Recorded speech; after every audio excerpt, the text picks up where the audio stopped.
I really, really don't understand why Awful Coaching picked the Detroit Pistons of all teams to go after defensively. Pick an easier battle. Hey everybody, welcome back to Balanced Basketball Academy, and today I wanted to make a reaction video of a reaction video of a reaction video, and that is Gilbert Arenas versus Awful Coaching. And right now, Gilbert made a reaction video to Awful Coaching and some of his clips that he disagreed with, and I wanted to take a look at what this former NBA star had to say about one of the most popular film breakdown NBA channels on YouTube. I have not watched much of Gilbert Arenas or of Awful Coaching in my time. I'm aware of them. I've seen a handful of their videos over the past couple of years, so I know what their shtick is, but I don't necessarily abide by either side here, so I wanted to take a look at it. I watched about 5-10 minutes of this video, thought, man, this would be great for a reaction, and I wanted to give some of my thoughts and opinions to what both of these guys have to say about just coaching in general and breaking down all sorts of things, and add my opinion to the pile. So without further ado, if you like this video, well, you'll like it eventually if you keep watching, but please leave a like, leave a subscribe. Don't forget to do those things. It really boosts the channel, and I appreciate it greatly. And without further ado, let's get into the video. I'm about to be on fire. Listen, I know us ex-athletes in this social media game can become a little eerie to most folks because we don't talk the game, how you see the game. And some of you think you're smarter than us, the people who played the game on the level of what you're describing and talking about. I'm a big fan of Awful Coaching. And then I seen him rant the other night, and it's the name calling. You know, I know the name. Two things. I'll take the later point first. Awful Coaching does do a lot of name calling, and part of it is because that is his selling point. I don't think it's particularly productive in getting your point across. It makes it funnier, allegedly, maybe, but it's not necessarily inducive to properly saying what you need to say or doing what you got to do. And if you watch some of his earlier videos, the whole screaming and yelling obscenities at NBA players from behind a screen is not really something he always did, but it is something that has gained him more popularity, so he's hung on to it. The second point, and this is going to be a mini rant, to say that NBA players are just the pinnacle of the pinnacle of just basketball knowledge, and that they just know so much more, is partially true, but it's a bit of a slippery slope, because yes, the average NBA player is going to know way more than your average Joe who watches a couple of games a week and, doesn't really pay attention. That's fine. But to say that an NBA player, and I don't know if he's necessarily saying this, but there's a posture he has, a confidence, or maybe even an arrogance, oh no, that the NBA player is going to be the person who knows that game inside and outside more than anybody else because they played it. Partially true. But a lot of NBA guys get to the NBA not because of their intelligence, but they get to the NBA because of their athleticism, because of their size, because of their ability to stay injury-free relatively until they can get drafted and then into the league, because of their instinct for the game. All of these things are highly genetically influenced, and they can all be honed in the real world, but you either got it or you don't. And so to say a lot of NBA guys, while they might have access to way more way more knowledgeable and awesome coaches than I will ever see, which is really cool, does not necessarily mean they know how to articulate, does not necessarily mean that they're smart. You're right, being skilled, being talented does not make you smart. And I want to make sure that's very, very clear. There are plenty of NBA guys who have terrible, terrible takes and don't really know ball. There's a lot of NBA guys who can't be coaches, they can't be general managers, they can't be skills trainers, because they don't really know what they're doing. They just kind of do it off of instinct, and they can't explain it really. I'm not saying that about Gilbert Arenas. I would love to watch more of this video, but I want to make sure that is abundantly clear right now. Let's get something straight here, sir. When it comes to breaking the game down, you're never going to be smarter than a player. No. Or a coach. I'm sorry. I don't actually know Awful Coach's background, or Awful Coaching's background. He might have been a player. He might actually be a coach.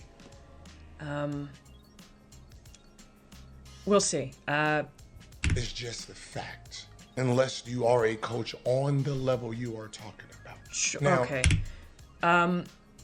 There's plenty of coaches that are at the NBA level that are really, really bad at their job. But the reason why they get hired is because they can manage personalities. And that is sometimes more valuable at the NBA level than X's and O's. A lot of the best, like, knowledge coaches around are actually guys at the higher level college basketball range. For, like, men's and women's. Because the egos are not quite there yet. They're getting there, but they're not quite there yet. And people are more willing to buy into offense and defensive X and O's. That could be a hot take. We'll see. Leave comments if you guys highly disagree. I feel like this video is going to be a big conversation piece. My goal is to just, indulge in the conversation a little bit. So we're going to go through one of your videos and we're going to talk it from the lens of the NBA player. So you can understand what you're looking at. This ain't fucking high school basketball. Everyone on this court is in the 1 percentile of their job. Meaning this is the best of the best. This is not a player that you're guarding with 4 people that are going to be working at McDonald's or for their father when their high school career is over with.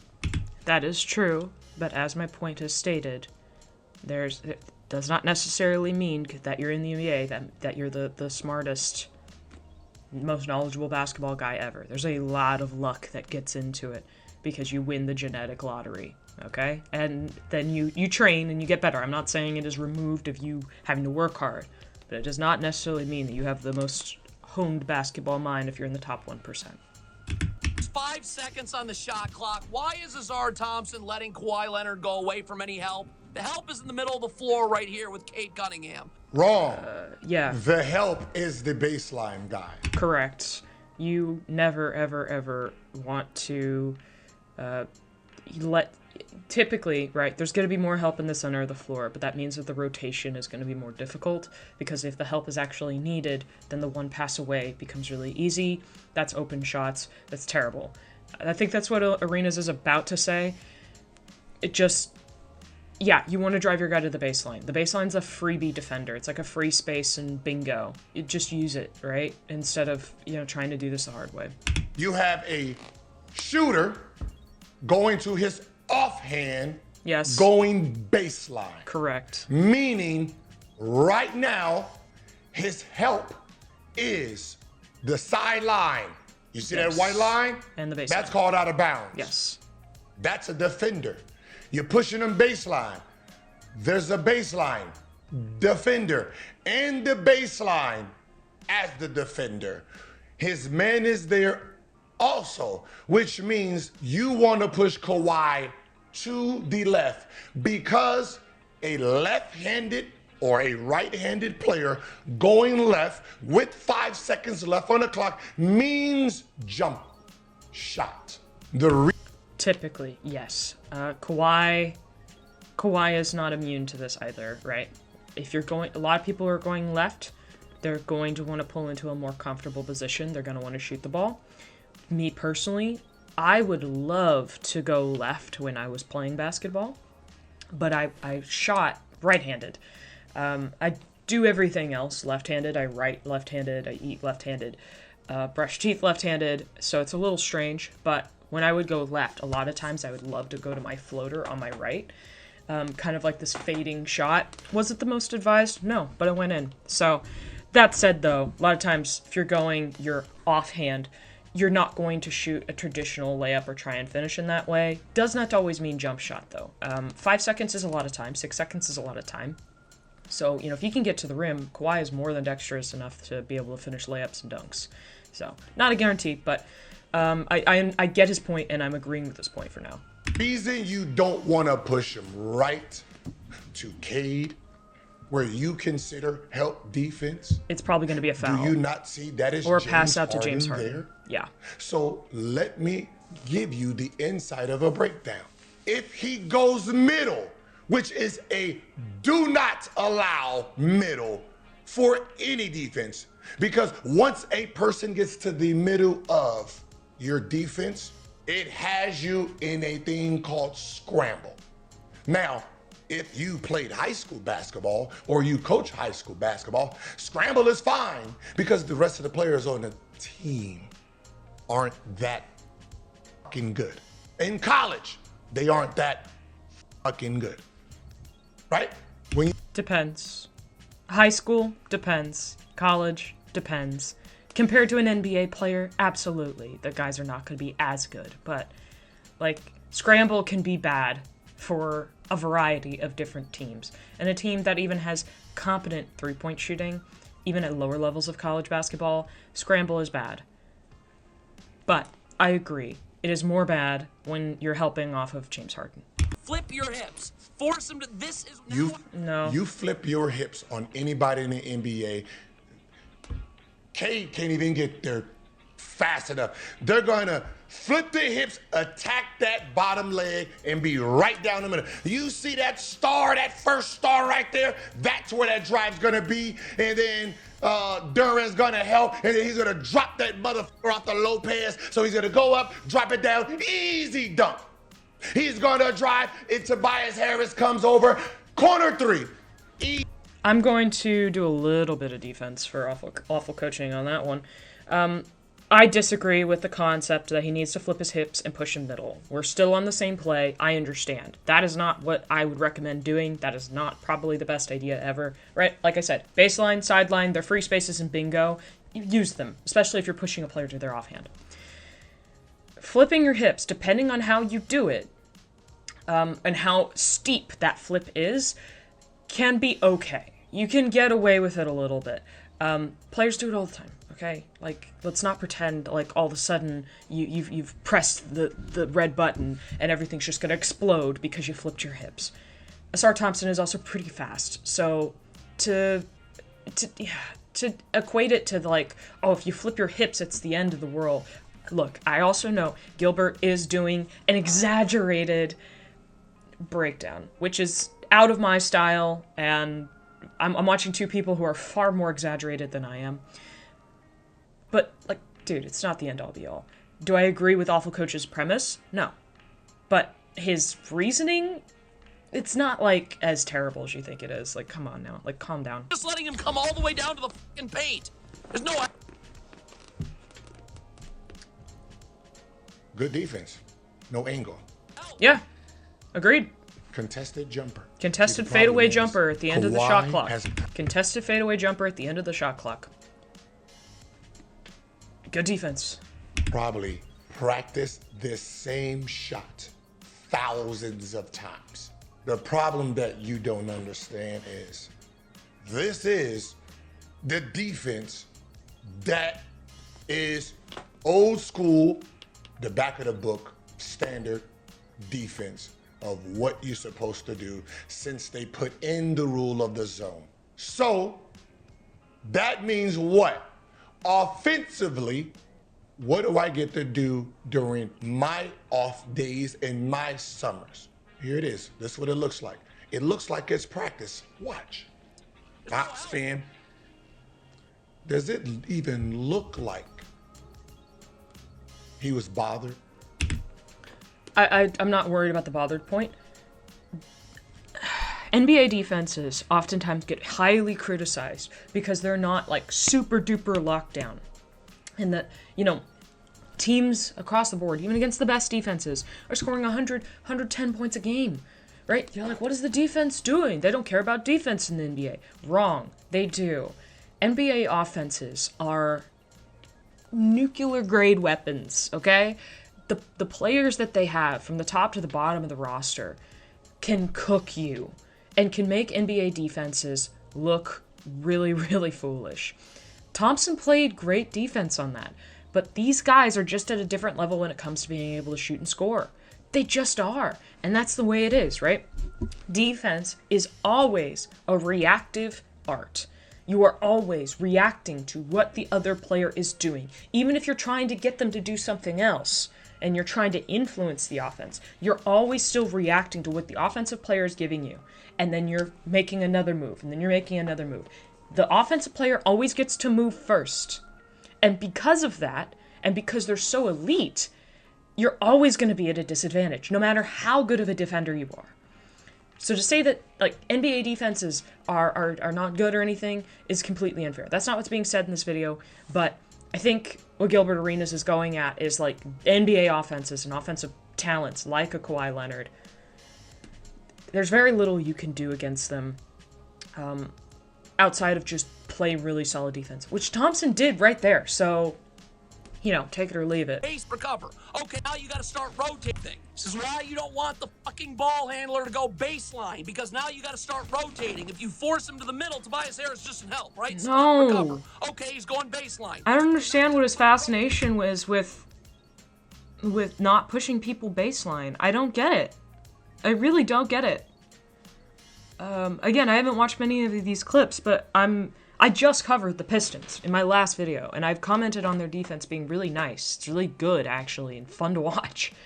And Cade especially has been good on defense. I don't really understand this. That's fine. I'm here. What the fuck is Tobias Harris doing? You need to be up and ready to rotate. Duncan Robinson rotates, Azar Thompson rotates. Why are you triple team? What the fuck is Tobias Harris doing? Are you not seeing any of this? He's late right now. Then what ends up happening is Duncan Robinson drops. Amen Thompson could shift over where Duncan Robinson goes, or he can sit right there. Oh, God bless him. Amen Thompson plays for the Rockets. Amen Thompson has first pass out if it's between the back line, meaning right. All right, I'm skipping through some things. Right there. You see that? You see? During coming over for help side. Yes, good, agree. Duncan Robinson should drop. Azar Thompson should crunch in and cover too. Great. When it comes to Tobias Harris, him running over is not a great thing. I agree with awful coaching on this. There's no reason why Tobias Harris needs to run over when there's help side already coming from the direction that Kawhi's going in. They don't need to triple team him. Everybody else rotates fine. It's not great, but it's fine. And then they recover pretty well. So they're able to make up for their mistake. But Tobias Harris coming down on the baseline, not ideal. But awful coaching saying that Kay Cunningham pushing Kawhi to the baseline is bad is wrong. What the fuck is Tobias Harris doing? You need to be up and ready to rotate, Duncan. Now that is correct. Close out. Do not allow middle. Don't allow middle. No middle. Baseline. Baseline. Why? Remember who's the baseline defensive players. See, you got this guy pushing back out, right? Duran's guy is pushing back out, so he's running into a crowd of people. Has he not made enough? See? Now you see what the problem is? Because you pushed him mid. I'm going to use Arena's own point against him a little bit here. These guys move incredibly fast. To try it, Harden is going to go typically the direction he wants to go, unless the defense is hyper acutely aware of what he wants to do. Harden's left-handed.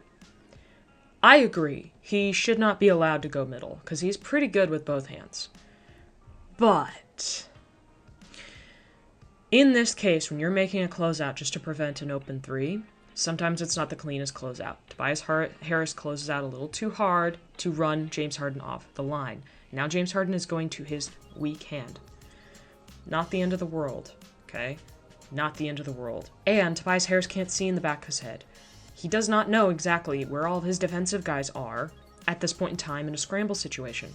So, yeah, pushing Harden left would be more ideal when it comes to getting more help side, but he doesn't know that. This has all happened in 1 second, tops. This is not that bad. This is really not that bad. As far as scramble situations go, I don't understand Yeah, let's keep playing the clip. Let me show you what you're supposed to do. Tobias Harris doing? You need to be up and ready to rotate. Duncan Robinson rotates, Azar Thompson rotates. Why are you triple team? What the fuck is Tobias Harris doing? Now, where Cade is stuck in no man's land right now. If you push him baseline, Cade actually gets to go back to the free throw line to play Lopez, right? Because right now, obviously, they had to scramble a little bit. So Cade will go back to the middle. You're pushing the baseline, and then you're back to normal defense where you're sound. Because you let him go middle. Isn't there somebody in the corner, though? I don't know if I can see it, but isn't there somebody in the left corner? So Azar Thompson would have Lopez. Robinson would have Batum. Oh, wait, no. There's somebody on the baseline. Way over there. Okay. That's fair. Then you could say Robinson's also in no man's land, so I don't know. But there's also, you know, there's two Clippers players that are kind of out of the play. This guy who's on the baseline I can't identify, and Lopez at the edge of your screen.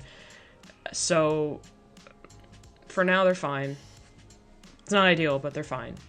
What ends up happening is James Harden booby traps him, and he forces Cade to play defense and stop the ball. Has he not made enough? Do you see the wide open three? Do you see the problem now? You see Cade is in no man's land. What you have here is, you can see Kawhi Leonard is by himself. It's Kawhi. He can dive baseline, yeah. Which now will force Duncan Robinson to go down there hard, which now what? Leaves Batum wide open. Now you have... Batum will not necessarily be wide open because, as you said earlier, Cade's in no man's land. So what's to stop Cade from closing out?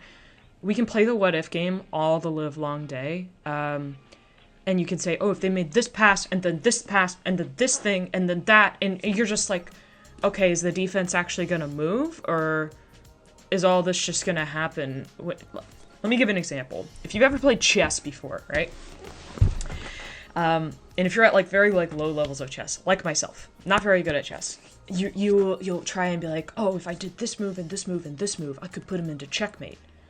Well, that's all assuming that nobody else makes any other moves that are going to impede your progress, which is not how the game of anything with two players or multiple players works. So, sure. The Pistons are forcing James Harden baseline, so there's no such thing as halfway fucking doubling. As our Jalen. You think this is 1980 and early 90s basketball, right?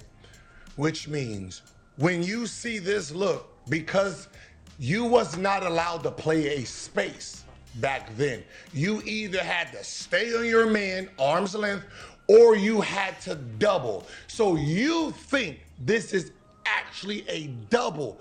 No, this is not a double. This is the 5-man playing deterrent. Yeah, deterrent. He's hedging or whatever. He's shading. There's a bunch of... shading, I think, is the word I would use. Just occupying space. Making yourself known. NBA players are going to be able to look at that and see, oh, there's somebody there. So that is going to be difficult to do. The number one thing about NBA players is they can beat their man 7 to 8.5 times out of 10. It's whether or not they can get downhill and, you know, deal with the next line of defense or deal with another bit of help side and stuff like that. Offensive players can be really solid like that, and so sometimes showing them a deterrent is very helpful. And that's what Duran's doing right here. I really, really don't understand why Alpha Coaching picked the Detroit Pistons, of all teams, to go after defensively. Like, dude, pick an easier battle. I just don't know what to tell you. Like, pick an easier one. I would not be so bold, but then again, I get less views than you, so who's really winning here? Nepotism coaching staff with J.B. Bickerstaff and Luke Walton. Karis LeVert's icing, so Jalen Duran's got to get underneath. You're keeping James Harden to the sideline. Where the fuck's Jalen? That was a miscommunication. Agreed. Not a big fan of the ad hominem stuff, where you're just going after coaches and people for players having a miscommunication. but you know, it gets clicks. So Levert clearly messed up. So that happens. Or he thought that he was going to get some additional help from Duran. Is the fucking ball screen defense here? It's probably drop and go over like they did. Like, what is Isaiah Stewart? What is he hedging? No! Do you not know a drop coverage? Hedging, dog. Do you not know? Sorry, Gilbert and I had the basically same reaction. Mine is a little bit more inner peace right now, because I don't want to destroy my microphone. There are multiple ways to run screen defense. There are so many different little things you can do. You don't just have to hedge. You don't just have to double. You don't just have to ice. You can switch. You can use drop and then wait for the player to get over the screen and come around. Those are all valid. One or the other is not necessarily true, okay? And hedging is not the end-all be-all of basketball anyway, because... Alright, I want to go back and I want to see if I can show you... Go over like you in this Let's go back. Alright. This is going to be kind of hard to see, but I'm going to try and draw it out because I want to make sure that this is clear. I didn't think I'd need my pen for this video, but like I guess we're pulling out the good old pen. Woo! Okay. It's going to be kind of hard to see because it's a little dark, but it's all good. Let's say Isaiah Stewart hedges, right? He comes all the way up here, and he's up here. And that's Karis LeVert, I think, comes all the way up there. And then you have James Harden in that relative spot right there. I think that's Harden. Might be somebody else, but who cares? Doesn't matter. Here's the issue with hedging. It's really, really good at lower levels of basketball for getting the ball handler flustered. And I say lower levels of basketball as in like below the pros. It's really good. It gets the ball handler flustered. It can oftentimes end up in steals, or they pick up the ball and it ends up like in a jump ball situation because, you know, it gets tied up. Or, you know, it gets them in a rough spot. You know, you'll see this a lot of times where they're postseason high school basketball or postseason college basketball. They want to really pressure and fluster the star player who's coming off a screen. They'll hedge and they'll trap. The NBA guys, the reason why it's tougher to do something like that is because they can make passes out of that. And then all of a sudden, let's say that you have a defender here and a defender here and your offensive player here. Those guys are all tied up over here. If the ball exits this space and say Lopez goes that way, suddenly you end up with a 4-on-1 situation. Because you're committed to a double. That's the negative of double teaming. And NBA players can move the ball so well and get out of tight spots like that a hedge is not always recommended. Sometimes it will get the ball out of that star player's hands, which can be good. But it does require a certain amount of risk, whereas drop coverage can be something that is fairly neutral and works most of the time. If the drop defender, which is Stewart in this case, plays it close enough that he's okay, but not too far away that Lopez gets wide open layup. There's an art to drop coverage. Hedging is not always the best option, but it does have benefits, and that's what I wanted to highlight. I am going to put my pen away. I'm hoping I don't need it anymore, but I had to kind of like draw it because I was like, I can't like speak this out in my mind. It needs to kind of be visualized a little bit. Look at this bull. This is a joke. You're hedging up. James Harden can't turn the corner. Look at that head. Agree. We'll see if Gilbert Arenas says something that disagrees with me. I talked about this in the defensive video. Or not the defensive video, the last Pistons video I just did. Move your body, then use your hands. Don't use your hands and then try and use your body, right? What I mean by that is use your body to get in defensive position, use your body to play good defense, and then use your hands to make little pokes and tips and to stay active. Your hands are not defense. Your hands are an accessory. But if you're just reaching out for your hedge or whatever that is, because it sure ain't a switch, and that ain't drop coverage either, that's bad. It's a bad read from Duran. Because I don't know exactly what he's trying to be doing here. It looks like maybe it's a switch. Maybe. But he's not really doing a very good job if that's the case. The reason you don't hedge is because the guards are so smart. They're gonna make you hold the hedge. They're gonna make you hold the hedge. So we don't actually know if it's a hedge or not. Alpha Coaching has identified it as potentially a hedge because that's the closest thing that it looks like, even though I think what they're trying to go for is a switch.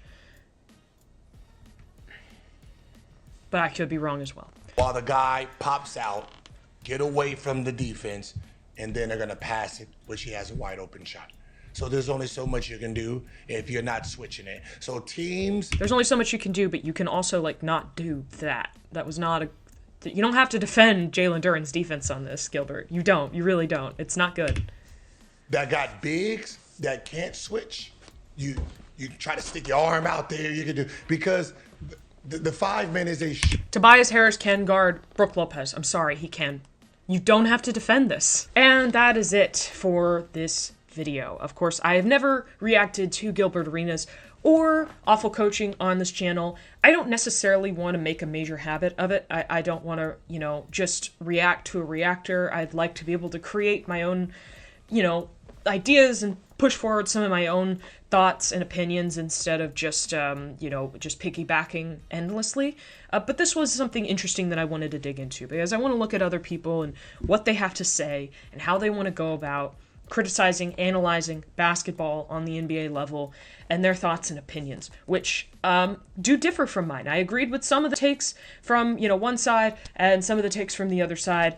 And I think that is, my goal is to try and, toe the line a little bit and bring something that I think is fairly balanced without all of the screaming. I'm not a big scream person. It's not really my style. Maybe I should do it, though. Let me know if I should start screaming in my videos and spitting obscenities at the camera when nobody can hear me. That's probably would help my brand significantly. But with all the sarcasm aside, guys, thank you so much for getting this far in the video. If you liked the video, like the video. If you did not, I appreciate you for making this long. Subscribe if you, want to see more stuff like this or more of my reaction videos. I do a lot of stuff where I break down games, talk about NBA teams, recent stuff. Really try and do detailed, well-structured breakdowns for you guys so you can get the best content out there. And, let me know what kind of stuff you want to see going forward from me. With that, have a great rest of your day. And goodbye.